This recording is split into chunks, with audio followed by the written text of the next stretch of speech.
Talaga namang napaka-resourceful ngayon ng mga netizens. Tinignan po nating mabuti at totoo nga. Ayan.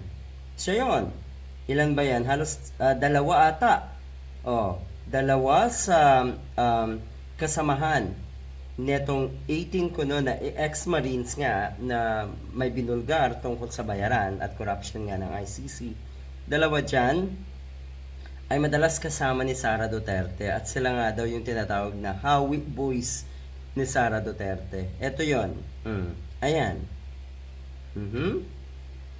Tinignan natin mabuti Iisa nga ang mukha. Pero ang sinasabi nila, dalawa nga daw dyan ay hindi totoong Marines. At una na, sinabi rin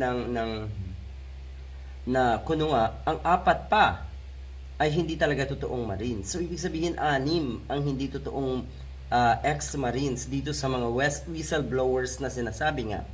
At prinesenta na itong si Attorney Baligod. Ay mga Hawi Boys daw pala kayo na itong si Sara Duterte. Ang saklap. Kung totoo ito, tama yung pahayag ni Peebles Talakera na kabilang sa Sara Army ang iba sa 18 ex-Marines. Yan. Sabi kasi na itong si Peebles, merong ilan dyan nakasama doon or kabilang doon sa Sara Army. Matignan mo?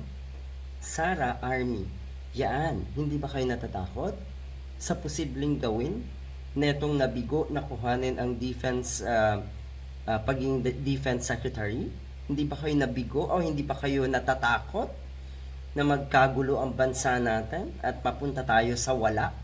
Dahil kung sakaling maging presidente etong idolo nyo sa inyong mga diehard, naku, alam nyo kung sino pinakakawawa. Kayo na mga DDS, kayo na mga taga-suporta ni Sara Duterte.